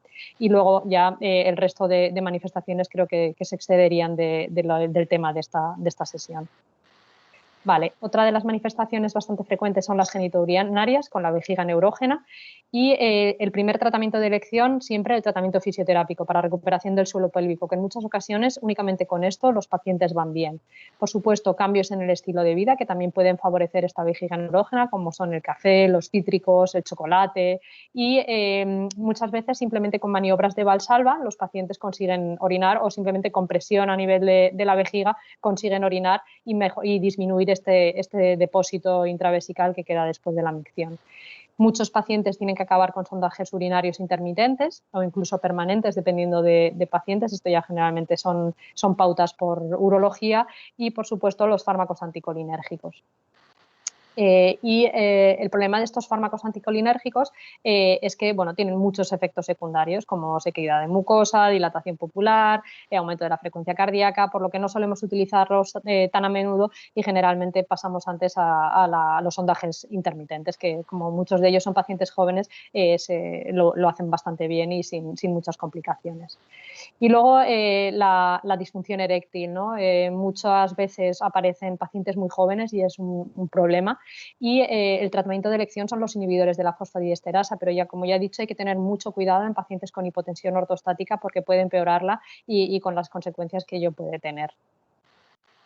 En segundo lugar estarían las inyecciones intracavernosas, bien de papaverina, de prostaglandina, que se puede utilizar con buenos resultados. Y ya para terminar, la debilidad muscular, pongo aquí dos posibles tratamientos. Por un lado, la terapia ocupacional y la fisioterapia. Concretamente, la terapia ocupacional yo creo que es una terapia que va a dar mucho que hablar en los próximos años, que ya se ha utilizado en otras enfermedades neurodegenerativas y concretamente en amiloidosis por transtirretina todavía no hay nada publicado, pero nosotros estamos trabajando en ello y creo que será de gran utilidad para estos pacientes. Y luego, en segundo lugar, la fisioterapia, por supuesto, que ya creo que todos la conocemos y que hay que intentar aportarla a nuestros pacientes antes de que aparezcan los síntomas, porque así tenemos una musculatura bien reforzada que esté preparada para esa debilidad que puede provocar la enfermedad. Y ya por último, las ortesis, ¿no? que nos acordemos que estos pacientes cuando progresan necesitan ortesis y hay que guardar de pautárselas porque evitan muchas complicaciones que pueden aparecer en estos pacientes. Y nada, sin más, como conclusión, pues bueno, que yo creo que una unidad multidisciplinar es imprescindible para el manejo de estos pacientes, pero más imprescindible todavía es la buena comunicación con atención primaria y así yo creo que los pacientes irán mejor.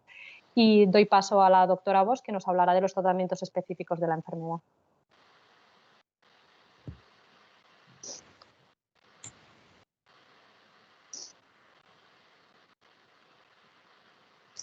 Buenas tardes. En primer lugar, quería agradecer a Bea que me haya invitado a dar esta ponencia. Para mí es un honor y espero que sea de utilidad. Bueno, a mí el tema que me ha tocado hablar es sobre el tratamiento específico de la enfermedad de Andrade.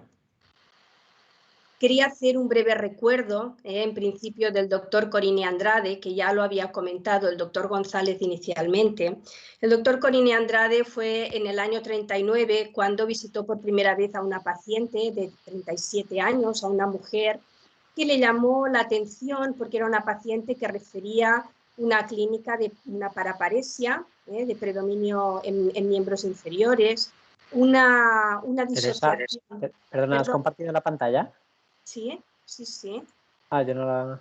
No lo veis. Ah, vale, espérate. A ver.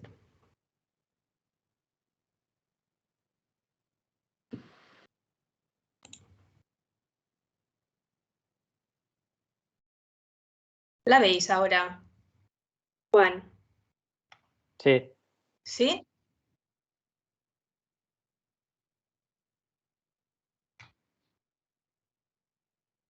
¿Sí? ¿La veis bien? ¿Sí? Vale. Bueno, cierro esto. Vale. Bueno.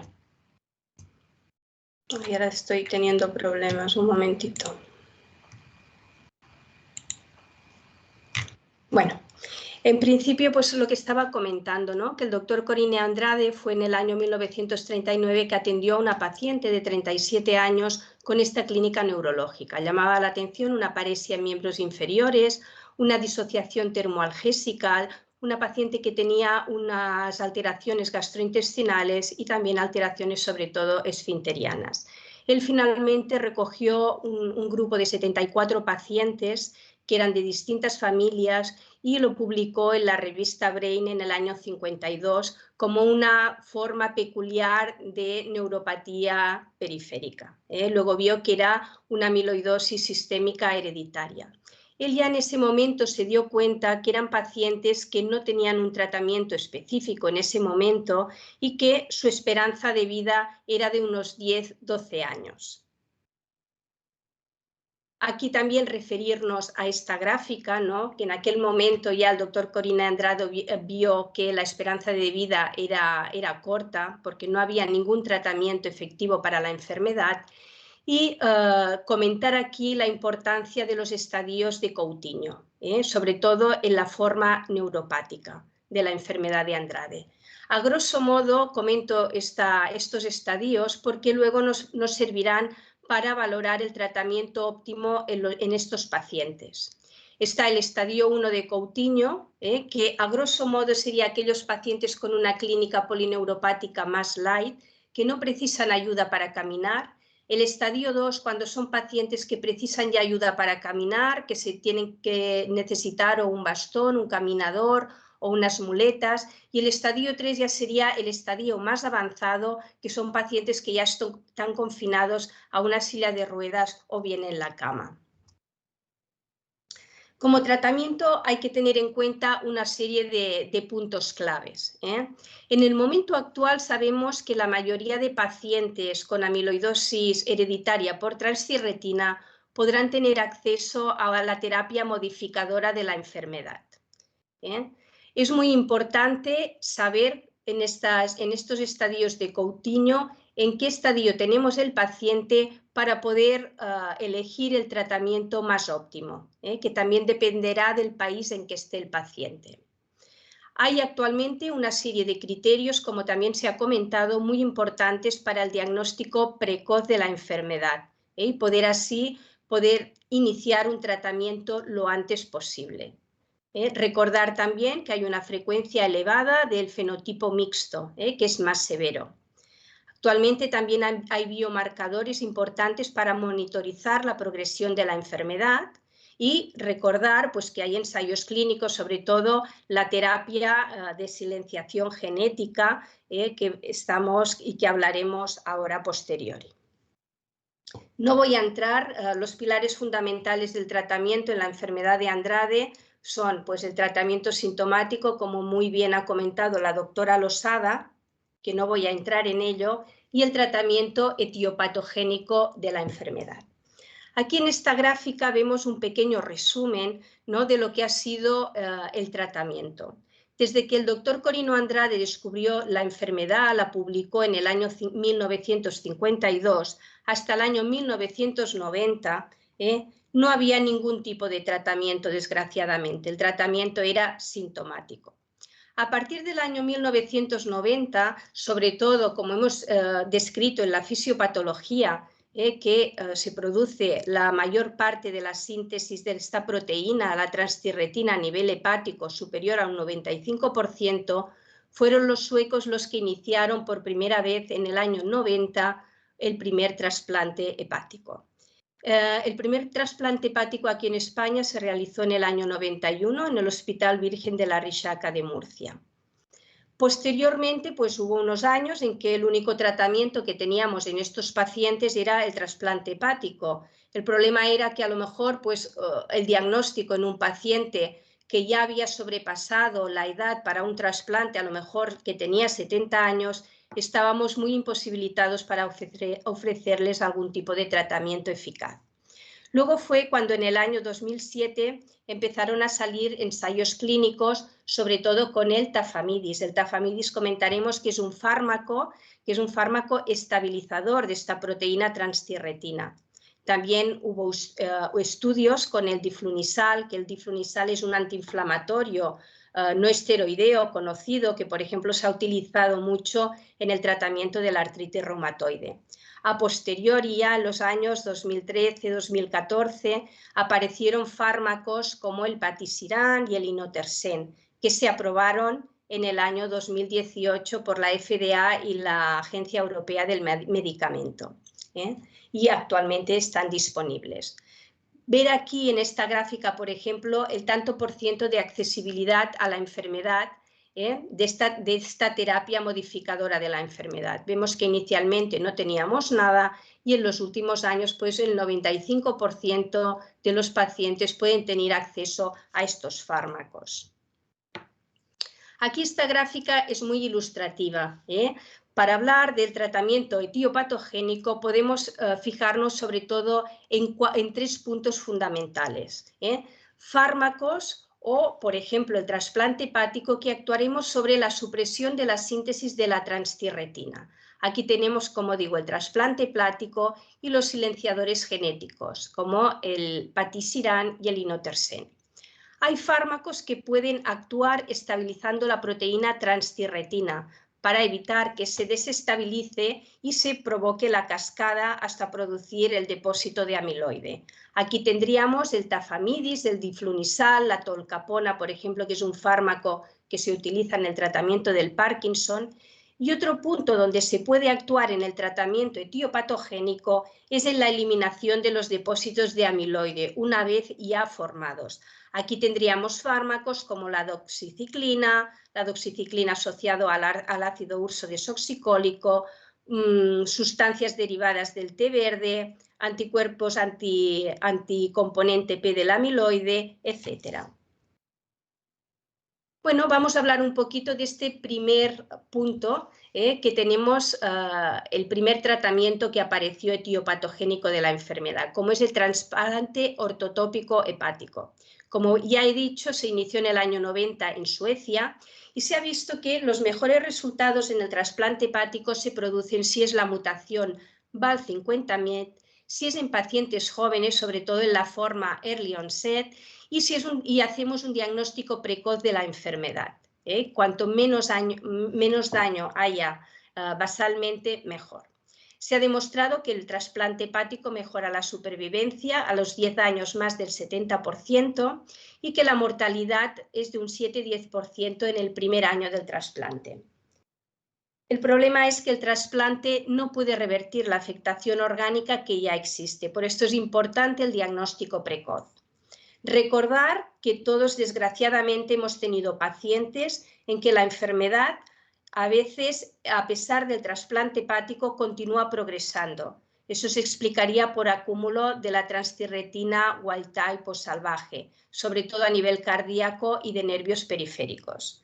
Recordar también que la afectación ocular y del sistema nervioso central aquí no se van a solucionar con el trasplante hepático. Ellos siguen, en estas zonas se sigue sintetizando esta transtierretina mutada, provocando en el sistema nervioso central angiopatía amiloide, que sabemos que el tejido amiloide sangra fácilmente, provocando hemorragias, demencia, crisis comiciales y también la afectación ocular, como hemos comentado, con todas las alteraciones, sobre todo glaucomas de difícil manejo. A veces no solo es preciso realizar un trasplante hepático, sino que es preciso un doble trasplante, hepático y cardíaco o hepático y renal. Hablaremos también del trasplante hepático dominó y de la morbilidad asociada al tratamiento con inmunosupresores. Sabemos que un paciente que se somete a un trasplante de órgano sólido, pues es un paciente que ya de por vida tiene una inmunosupresión de base, con la comorbilidad que esto supone. Bueno, el trasplante hepático dominó, solo comentarlo, que es lo que se llama trasplante hepático dominó o secuencial. Consiste, por ejemplo, en el hígado de un paciente con una Andrade, con una enfermedad de Andrade, trasplantarlo a un paciente que tiene una enfermedad hepática de extrema gravedad y que precisa un trasplante hepático urgente. Luego cogemos el hígado de este paciente con una enfermedad de Andrade y lo trasplantamos a un paciente que necesitaba este hígado de forma urgente, sabiendo que este individuo queda inmediatamente siendo portador y que puede desarrollar la enfermedad en un futuro. Y bueno, ya nos vamos hemos hablado del tratamiento con el trasplante hepático y ahora ya nos vamos a estos fármacos pues, que alterarían, inhibirían la síntesis de la transtierretina. Aquí pues tenemos el fármaco, hablaremos del patisiran, que es una terapia basada en un ARN de interferencia y está diseñado básicamente para reducir la expresión hepática del gen de la transtierretina y por tanto de la producción de la proteína TTR, tanto la mutada como la salvaje, es decir, que no es una reducción de la expresión de esta transtierretina de forma selectiva. Se inhibe la síntesis de la mutada y de la no mutada. Está formulada dentro de nanopartículas lipídicas que se dirigen el fármaco a nivel hepático. Los estudios están basados en la mejoría en la calidad de parámetros clínicos y también de calidad de vida en el estudio en el Apolo en fase 3. Se observó una mejoría significativa de la polineuropatía y también de parámetros de miocardiopatía. Y es el único que ha demostrado una mejoría en la polineuropatía, no solo una estabilización o ralentización, y también sobre todo de la disautonomía, sobre todo en parámetros de hipotensión ortostática y en la alteración, la disautonomía gastrointestinal. Fue aprobado por la FDA y la EMA en estadios 1 y 2 de Coutinho.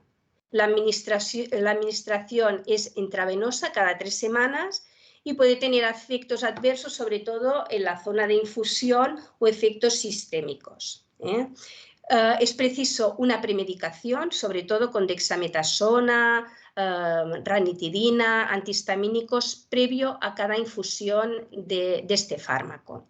Habrá que revalorar en un futuro los efectos que nos puede dar la administración crónica de dexametasona, la afectación tiroidea, porque hemos dicho que esta proteína también tiene mucha importancia en el transporte de la tiroxina y el retinol, y también el del déficit de la vitamina A. Comentar que en este fármaco damos periódicamente suplementos de vitamina A. Aquí podemos ver, por ejemplo, en este estudio, en el Apolo 3, que vemos, en el Apolo, este estudio en fase 3, que aquí hay una mejoría importante en cuanto a la disautonomía que comentábamos. Y dentro de la disautonomía, en la hipotensión ortostática y en la afectación gastrointestinal. Otro fármaco que actúa a nivel del primer escalón sería el inotersen. El inotersen es un oligonucleótido antisentido que está creado para suprimir la expresión de la transtirretina. Tampoco es selectivo, tanto de la salvaje como de la mutada. También está aprobado para los estadios 1 y 2 de Coutinho y fue a raíz de los resultados del estudio en fase 3, el NEURO-TTR. Este fármaco se ha visto que mejora escalas en la calidad de vida y lentece la clínica de polineuropatía versus pacientes que recibieron el placebo.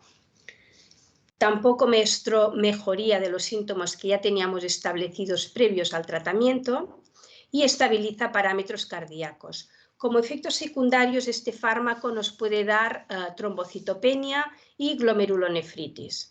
Requiere, por tanto, una monitorización estricta de plaquetas y función renal y su administración es subcutánea semanal.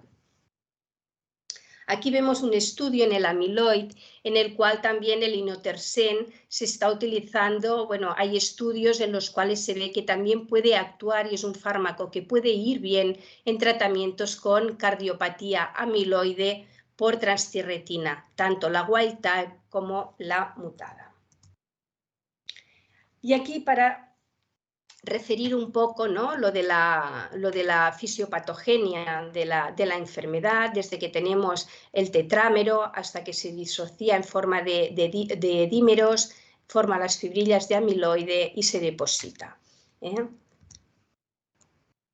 Aquí tenemos, ya actuando a otro nivel, un fármaco estabilizador. Lo que haría este fármaco, el tafamidis, es un fármaco que estabiliza el tetrámero de manera que evita toda la cascada hasta el depósito de amiloide en forma de fibrillas. Aquí hay varios estudios en relación a este fármaco, al tafamidis, este fármaco estabilizador. Como vemos, es una molécula que estabiliza esta transtirretina, tiene un efecto chaperona y este fármaco está indicado en estadio 1 de Coutinho. Retrasa la disfunción neurológica, aunque se ha visto que es menos efectiva en el grupo Layton-Sep. Se utilizó para evaluar sus efectos la escala NIS-L y también la de calidad de vida para neuropatía diabética, que es la escala Norfolk Score. En el estudio ATTRACT, en fase 3, se ha visto que este fármaco reduce también la mortalidad por cualquier causa y también la frecuencia de ingresos por causas cardiovasculares. Es un fármaco muy bien tolerado, la verdad que los pacientes que tenemos que lo toman lo toleran muy bien. Como efectos secundarios descritos puede dar diarrea, infección vaginal, infección del tracto urinario, pero en la experiencia la verdad es que se tolera muy bien.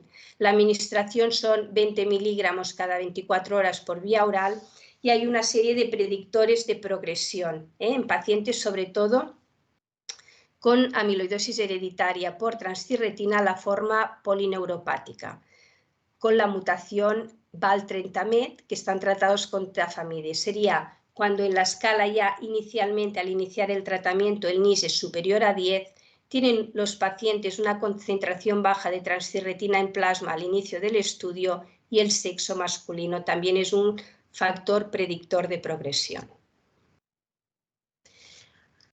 Aquí vemos otros fármacos que también pueden provocar una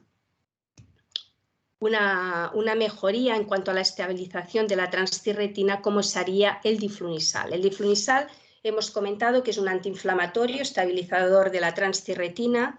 No está aprobado para su uso en la amiloidosis hereditaria por TTR y se suele solicitar como medicamento de uso extranjero. El tafamidis, igual que este fármaco, se ha visto que reduce la progresión de la polineuropatía, pero evidentemente no está indicado en la afectación cardíaca. El problema de este fármaco, que es un antiinflamatorio, es que a veces en pacientes que tienen ya una insuficiencia renal, una cardiopatía de base, no conviene poner este fármaco. La dosis recomendada sería de 250 miligramos cada 12 horas. Y otro punto donde podemos incidir en el tratamiento etiopatogénico sería rompiendo los depósitos de amiloide. Hay varios fármacos que se han utilizado, otros que están en estudio, por ejemplo la doxiciclina, que sabemos que es un antibiótico, o doxiciclina asociado al ácido ursodesoxicólico. También tenemos anticuerpos contra la sustancia, contra el componente P del amiloide, que sabemos que es el componente inespecífico, que es igual en todas las amiloidosis, que conforma el 10% de la sustancia amiloide. Y también hay anticuerpos contra formas amiloidogénicas de la transtirretina. En conjunto, resumir que a lo mejor es la zona o el grupo donde menos fármacos tenemos disponibles en estos momentos y menos efectivos son. Porque los depósitos de amiloide son muy estables y apenas es muy difícil poder eliminarlos una vez están depositados. Y sobre todo a nivel cardíaco el aclaramiento es especialmente bajo y la evidencia de regresión es muy escasa. Como ya comento, a lo mejor es el grupo de fármacos etiopatogénicos que menos utilizamos. Aquí, como comentaba la doctora Galán, es un pequeño resumen del doctor Adams que nos puede hacer con el tratamiento etiopatogénico de la enfermedad. Recordar siempre lo que hemos dicho, conviene un diagnóstico precoz para poder realizar un inicio precoz del tratamiento. Cuando tenemos sobre todo una amiloidosis hereditaria por transtirretina, la forma polineuropática, si tenemos un estadio 1, están aprobados los fármacos el tafamidis, el patisiran y el inotersen. En estadio 2 tenemos aprobados el patisiran y el inotersen. Y ya cuando el paciente tiene una forma polineuropática muy avanzada, con afectación avanzada renal o cardíaca, a veces hay que valorar un trasplante, un doble trasplante, que sería hepático y cardíaco o hepático y renal. Y recordar también que cuando, por ejemplo, en estadio 1 nos fallan el tafamidis y el patisiran o bien el inotersen, podemos tener aquí de segunda línea, sobre todo en pacientes con la mutación Val30MET, se podría valorar el trasplante hepático. Comentar también que el trasplante hepático, a pesar que ha pasado a una segunda línea, hay pacientes que por su experiencia familiar, a veces cuando los diagnosticamos de la enfermedad, prefieren pasar a trasplante hepático antes de iniciar algún tipo de tratamiento farmacológico, que esto también hay que tenerlo en cuenta. Y luego tenemos la forma de amiloidosis hereditaria por transtirretina, las formas más cardiopáticas, que si están en estadio 1, en clase funcional 1 o 2 de la NIA, daríamos el tratamiento con tafamidis, pero que si están en un estadio muy avanzado con una insuficiencia cardíaca avanzada, habría que considerar el trasplante cardíaco y evidentemente también el hepático. Recordar también que hay bastantes ensayos clínicos con nuevos fármacos en el momento actual. Por ejemplo, está el estudio Helios-A con Vutrisiran, que es de la misma familia que el Patisiran. Se están también haciendo estudios en pacientes embarazadas. Está también el fármaco Acoramidis o AG10, que también es un fármaco estabilizador, que parece que puede ir bien y bueno, y con muchas esperanzas de futuro, ¿no? en estos pacientes. A lo mejor para comentar, en el momento actual no tenemos ningún fármaco, ninguna terapia etiopatogénica ideal, pero esperemos que en un futuro pueda existir y pueda mejorar tanto la calidad de vida de estos pacientes. Y esto es todo. Muchísimas gracias, Teresa.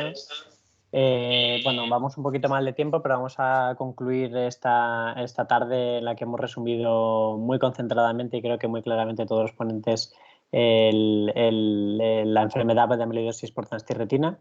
El mensaje yo creo que debe quedar de toda esta reunión pues es pensar que es una enfermedad infrecuente, pero que cada vez está siendo mal diagnosticada por el aumento del conocimiento de la enfermedad, tanto las formas variantes como las salvajes, y probablemente en estos próximos años vivamos un incremento de diagnósticos, y para diagnosticarlo pues hay que tener una alta sospecha, ¿no? Que es muy importante, como ha dicho la doctora Galán, el diagnóstico precoz. Tenemos que saber que es una enfermedad irreversible, con lo cual todo lo antes que diagnostiquemos la enfermedad va a suponer un aumento de la calidad de vida del paciente, además de la disponibilidad de tratamientos. Que existen dos realidades en España, bueno, y como en el resto del mundo, que son las áreas endémicas, en las que la enfermedad, por lo menos en los hospitales, la tenemos muy conocida, y en los centros de atención primaria cada vez más, y además hay un fuerte antecedente familiar, con lo cual los pacientes ya vienen derivados de las asociaciones o ya comentan sus familiares, pero en las áreas no endémicas el esfuerzo ha de ser doble, de pensar en ello, y el trabajo empieza desde atención primaria.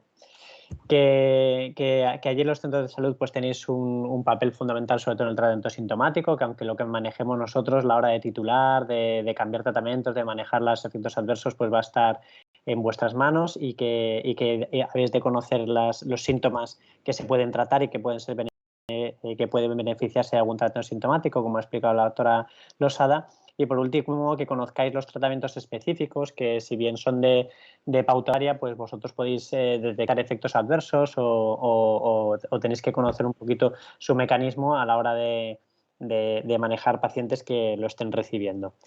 Han dejado algunas preguntas en el chat, creo que algunas se han respondido durante las charlas. Por ejemplo, en cuanto al tratamiento sintomático, Inés, preguntan, aunque te han respondido yo que yo no tengo idea, la experiencia con lidocaína 5% en casos de dolor neuropático. No sé si alguno de los ponentes, yo creo que Inés como yo no lo hemos utilizado nunca. Decía Teresa o Cristina, ¿lo habéis utilizado en algún momento este tipo de tratamiento? Yo la verdad es que no, con lidocaína en crema al 5% lo he podido utilizar alguna vez un poco a la desesperada, pero no tengo así una experiencia estable. Y luego con los apósitos de lidocaína, en Madrid a mí no me dejan utilizarlos fuera de neuralgia posherpética.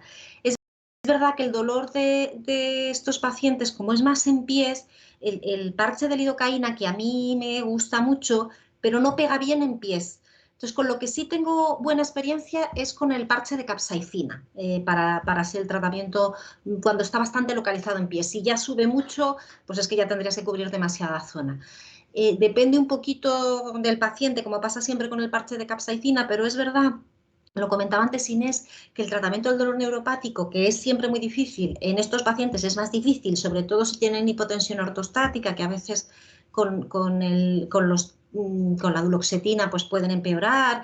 y más si le pones un tricíclico, o si tienen mucho trastorno digestivo, que pasa lo mismo, ¿no? Y el parche pues tiene la ventaja de hacer el efecto sobre todo local. Pero con la crema no tengo yo suficiente experiencia para deciros. Muchas gracias. También preguntan por aquí, yo creo que la pregunta del millón estaba para Teresa, pero la respuesta creo que todos la hemos discutido en algunos momentos. Es a día de hoy si se pueden combinar fármacos estabilizadores con los inhibidores y me imagino que la pregunta también va encaminada a si en algún momento se hará o si tiene sentido combinarlos. Teresa.